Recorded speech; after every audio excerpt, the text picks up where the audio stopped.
সবাই স্যালুট দেন। জয় হিন্দ। জয় হিন্দ। ইংরেজ শাসন থেকে আমরা মুক্তি পেয়ে আজ ৭৮ বছর পূর্ণ হলো আমরা স্বাধীনতায় আছি। কিন্তু এই স্বাধীনতা যারা আত্মবলিদান দিয়েছেন প্রায় ২০০ বছর আগের থেকে সংগ্রাম করে করে ওনারা এই ব্রিটিশ সরকার থেকে আমাদেরকে মুক্তি করে ভারত সরকারের আমরা স্বাধীন পেয়েছি। এই যারা যারা বীর যোদ্ধা ছিলেন সবার তো নাম বলা সম্ভব না, অনেক লোক আছে। এই বীরপুরুষ যারা আছে অনেকে আত্মবলিদান দিয়েছেন। আজকের দিনে প্রথম প্রধানমন্ত্রী ছিলেন জওহরলাল নেহরু। লালকেল্লাতে আজকের এই ফ্ল্যাগ উদ্বোধন করছিলেন। এই আজকে যে ফ্ল্যাগ উদ্বোধন চলছে এইটা পুরা চিরস্মরণীয় জন্য আজকের দিনটা পুরা বৎসরের থেকে আলাদা দিন। তাই আমরা এই দিনকে স্মরণ করছি। স্বাধীনতা বলতে আগে পরের দিন ছিল, যে কোনো কিছু করার সময় ইংরাজের মতামত নিতে হতো। তাদের মতের সঙ্গে আমাদের মতের অনেক বিচ্ছিন্ন অনেক ছিল। তাই আমরা ওনারা আমাদের যে পূর্ববর্তী যারা ছিলেন স্বাধীনতা সংগ্রামী যারা ছিলেন ওনারা এতে মত ছিল না, তাই সংগ্রামে পরিণত হলো। সংগ্রাম যাই করে ওনারা আমাদেরকে মুক্তি দিয়ে করেছেন, ভারতকে মুক্তি করেছেন ইংরেজ থেকে, পরে আমরা স্বাধীনতা পেয়েছি। বর্তমানে আমরা এই স্বাধীনতার সংগ্রামীদের স্মরণ করার জন্য প্রতি বৎসরই আমরা এই ফ্ল্যাগ উদ্বোধন করি। তার ক্ষমতা হস্তান্তর করছে আমাদের ভারতের তথাকথিত আমরা জওহরলাল নেহরু বা আরও যারা আছে। ঠিক একই সময় পাকিস্তান কিন্তু এই যে কত যে কন্ট্রোভার্সিয়াল জায়গা জিনিসটা তো লাগে আমি কইতেও রাখি নাই। জানি তো 12টা 12:30 মানে এই সময় ডিফারেন্স আছে আধা ঘন্টা। আমরা যে সূর্যোদয়ের যেটা পশ্চিম পাকিস্তান আর পূর্ব আমরা পূর্ব দিক আমরা পূর্ব দিক আমরা আধা ঘন্টার ডিফারেন্স থাকে, কিন্তু সূর্যোদয়ের আর ইয়ের আধা ঘন্টার ডিফারেন্স থাকে। যাই হোক, 12:30টায় পাকিস্তানের তারা স্বাধীনতা, কিন্তু জানি না কিটার লাগে কী অবস্থায় আমরা জানি না। কিন্তু পাকিস্তান স্বাধীনতা দিবস পালন করে কিন্তু 14ই আগস্ট। ঠিক আছে, 14ই আগস্ট তারা এটা স্বাধীনতা। আর আমরা এখন তো আমরা বিভিন্ন টাইমে আমরা যখন জওহরলাল নেহরুর তো প্রায় এই ধরনের স্বাধীনতার কোনো দামই নাই, নামই নাই। আমরা নেতাজি সুভাষ বসু। কিন্তু আমার হিসাবে আমি ভুল করতে পারি, আমার হিসাবে ভারতের যে স্বাধীনতাকামী মানুষ তাতে একমাত্র নেতাজি সুভাষ বসু। কারণ নেতাজি সুভাষ বসু কইছে যে অহিংস আন্দোলন, যে অহিংস আন্দোলন করে কোনো দিন কোনো জায়গার পৃথিবীর ইতিহাস নাই স্বাধীন হচ্ছে। আমরা মহাত্মা গান্ধী কইছেন অহিংস আন্দোলন। অহিংস আন্দোলন ভালো জিনিস, কিন্তু আমি একটা দাবি চাইছি, সাধারণভাবে বুঝি আমি একটা দাবি চাইছি। দাবিটা আমি কিনা বিনা আমার এই হিংসা ছাড়া কেউ দিব আমার কোনো জিনিস, যার ফলে বিভিন্ন বহুত কন্ট্রোভার্সিয়াল ব্যাপার। পরবর্তী আমরা নেতাজি সুভাষ বোস দেশ ছাড়তে বাধ্য হইলাম, কিন্তু লাস্টে আমি আমরা বলি গেছি তারা কোয়া হয়েছে শেষে ব্রিটিশ শাসন যে কইছে এই যে দেশ স্বাধীন হয়েছে, স্বাধীন হওয়ার পরে মহাত্মা গান্ধীর অবদান কতটুকু, তখন তারা কইছে মিনিমাল। এই যে আমরা নেতাজি সুভাষের উৎপাতে দেশের অ্যাডমিনিস্ট্রেশনে যদি আজকে যদি নেতাজি সুভাষচন্দ্র আসো যদি আতো দেশটা স্বাধীনতা আইতো, আজকে ভারতের এই অবস্থা হয়। বরাক সেবা কেন্দ্র শ্রীগুনার পক্ষ থেকে 15ই আগস্ট স্বাধীনতা দিবস আমরা পালন করেছি, পতাকা উত্তোলন হয়েছে ক্ষুদ্র অনুষ্ঠানের মাধ্যমে।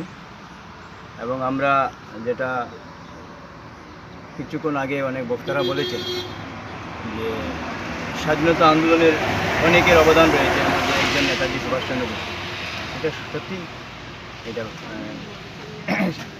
নেতাজি সুভাষচন্দ্র বসু অনেক অবদান ছিল। এবং নেতাজি সুভাষচন্দ্র বসু ক্ষুদিরাম বসু, মাস্টারদা সূর্য সেন, আশফাকুল্লাহ খান, এরকম এভাবে আরও অনেক শহীদ হয়েছেন তাদের রক্তের বিনিময়ে। ভগৎ সিং, ওনাদের রক্তের বিনিময়ে আজকে আমরা স্বাধীনতা পেয়েছি। কিন্তু আমরা যদি লক্ষ্য করি যে নেতাজি সুভাষচন্দ্র বসু যেটা চেয়েছিলেন যে অর্থনৈতিক স্বাধীনতা প্রয়োজন আমাদের, শুধু আমরা রাজনৈতিক স্বাধীনতা পেয়েছি। এই যে এবার 15ই আগস্ট যে স্বাধীনতা দিবস বর্তমান পর্যন্ত যে স্বাধীনতার পর থেকে আজকে পর্যন্ত আমরা শুধু রাজনৈতিক স্বাধীনতাই পেয়েছি, অর্থনৈতিক স্বাধীনতা এখনও আমরা পাইনি।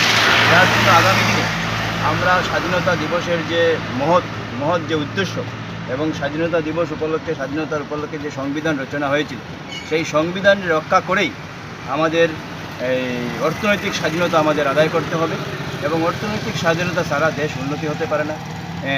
সেটা বৈষম্য আজকে আমাদের আপনাদের সামনে, আজকে আপনাদের চোখের সামনে আপনারা দেখতে পাচ্ছেন যে প্রতিটি অঞ্চলে আপনি গোটা ভারতবর্ষর দিকে তাকিয়ে দেখলে, এবং আমরা যে গ্রামাঞ্চলে বসবাস করছি বৃহত্তর শ্রীগুনা অঞ্চলে, যদি আমরা তাকিয়ে দেখি যে বৈষম্যের পাহাড়, আজকে প্রচুর বৈষম্য রয়েছে এখানে। নিচু জাতের সঙ্গে উপর জাতের বৈষম্য, ধনী গরিবের বৈষম্য, এবং বিভিন্ন বঞ্চনার শিকার যারা তোমার বিভিন্ন সাধারণ মানুষ। তাই সাধারণ মানুষের যে যদি অধিকার, বেশিরভাগ মানুষ যদি উন্নতি না হয়, বেশিরভাগ মানুষের যদি অধিকার প্রতিষ্ঠিত না হয়, এই স্বাধীনতার যে মূল্য আমরা সেটা আপনারাই বুঝতে পারবেন। তার জন্য আমরা বরাক সেবা কেন্দ্রের পক্ষ থেকে এখানকার বৃহত্তর ত্রিগুণা এলাকার জনসাধারণের কাছে আবেদন করছি, আপনারাও এগিয়ে আসুন।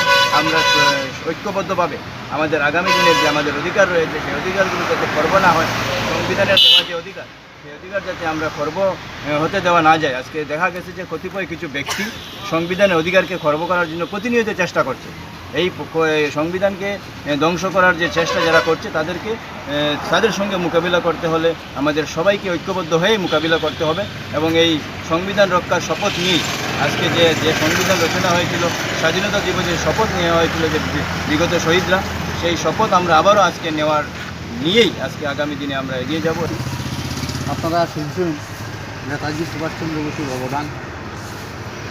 বিশেষ করিয়া যেটা আমি জানি, বাঙালিদেরই বেশি অবদান ছিল এই ভারত স্বাধীন। আমরা স্বাধীন ঠিকই পেয়েছি, কিন্তু অর্থনৈতিক স্বাধীনতাটা আমরা এখনও পাইছি। এই জিনিসটা সবাই জানতেই। আমরা ঠিকই ফ্ল্যাগ উঠাই দিই 26শে জানুয়ারি প্রজাতন্ত্র দিবস, 15ই আগস্ট স্বাধীনতা দিবস। স্বাধীনতা কিনা অর্থনৈতিক স্বাধীনতা পাইতে পারি। আমার রুটি কাপড়া মকান এই তিনোটা যখনই আমি পাইমু গিয়া, তখনই আমার পূর্ণ স্বাধীনতা হই। আজকে আমরা এটা থেকে বঞ্চিত। যার জন্য আমি কই, যদি নেতাজি সুভাষচন্দ্র বসুর দৌলতে যদি আজকে ভারতটা স্বাধীন হইতো, এই সমস্যাটা সমাধান হইল না। তাই অর্থনৈতিক স্বাধীনতা পাইছিল। তার মানে কি সবাই দুবেলা ভাত খেতে পারবো, সবেদিন রুটি থাকবো, শিক্ষার ব্যবস্থা থাকবো, ঘরের ব্যবস্থা থাকবো, আমার কর্মের ব্যবস্থা থাকবো। আজকে এটা না। বর্তমান আমরা কী দেখছি, কিছু মুসলিম মানুষের করে সব কিছু তারারই স্বাধীনতা হয়েছে। আমরা যদি ভারতবর্ষের ঠিক ভালোভাবে পুঙ্খানুপুঙ্খভাবে যদি আমরা বিচার করিতে দেখুন, কিন্তু ভারতবর্ষের মুসলিমের কিছু মানুষের হাতে স্বাধীনতা। তারাতে বিয়াতে পার্বতনে হাজার কোটি টাকা খরচা করতে পারে। হয়তো আমার কিনারায় একটা বোনের যদি বিয়া হয়, বিয়া দিতে পারছে না, হয়তো 500 টাকা বা 5000 টাকা জোগাড় করতে পারছে না এই ভারতবর্ষে।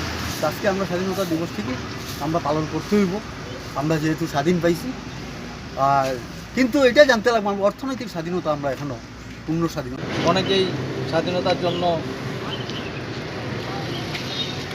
অনেক ঘাম, অনেক রক্ত দিয়েছে। মহাত্মা গান্ধীকে আমরা সবচেয়ে বড় ভাবি। তখনকার জমানার একজন ব্রিটিশ লেফটেন্যান্ট জেনারেল ভারত স্বাধীন হওয়ার পর কলকাতায় এসেছিলেন। তখন ওনাকে জিজ্ঞেস করা হয়েছিল যে আপনারা যে ভারত ছেড়ে চলে গেলেন, এটা কিন্তু পাওয়ারটা ট্রান্সফার করেছে। ওরা কিন্তু বলেনি যে স্বাধীন দিয়ে দিলাম, ওরা পাওয়ারটা ট্রান্সফার করেছে। তখন উনি বলেছিলেন যে আমরা ভারত ছেড়ে চলে গেছি একমাত্র নেতাজি সুভাষচন্দ্রের জন্য, যেটা আমাদের দাদা আগেই বলেছেন।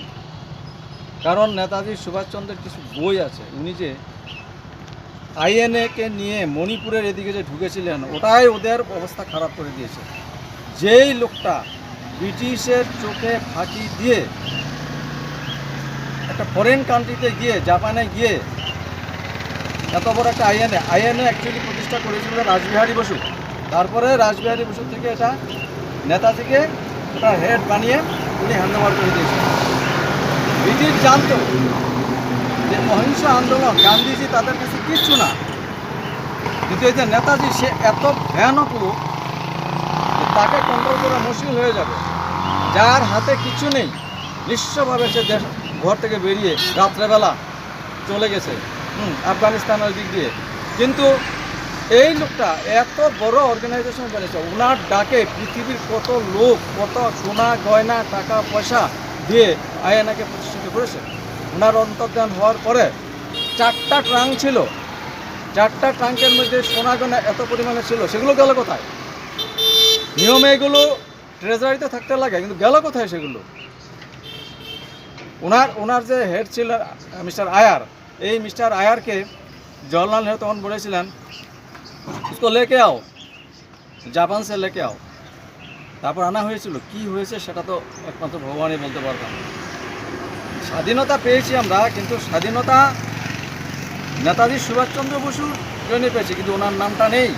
আর এটা আমাদের জীবন, আমাদের সত্যি কথা বলতে কি এতই দুঃখের ব্যাপার যে এই নেতাজির যে অন্তর্ধান রহস্য, এই অন্তর্ধান রহস্য সেটা সেইভাবেই থেকে গেল, কেউ জানে না।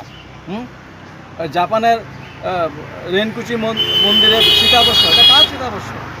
এটা কার চিতাভস্য? এটা সেদিন কোনো প্লেন অ্যাক্সিডেন্ট হয়নি, কোনো প্লেন অ্যাক্সিডেন্ট হয়নি। প্লেন যদি একটা অ্যাক্সিডেন্ট হয় বিভিন্ন জায়গায় তার রেকর্ড থাকে, কিন্তু এটার কোনো রেকর্ড পাওয়া যায়নি। আচ্ছা, তারপর ডেথ সার্টিফিকেট কয় বছর পরে তাকে দেওয়া হয়েছিল? কেন? ডেথ সার্টিফিকেট তো সঙ্গে সঙ্গে হবে, কোনো ডেথ সার্টিফিকেট নেই। তারপরে ডেথ সার্টিফিকেট সেই দিন দেখা গেছে যেই লোকটার নাম ভুলে গেছি, ওই একটা ডেড বডিকে ইসে করে তারা নেতাজি বলে চালিয়ে দিয়েছে। কিন্তু উনি যখন এই দ্বিতীয় বিশ্বযুদ্ধের সময় যখন সব জার্মানি সব পরাজয় স্বীকার করে নিল,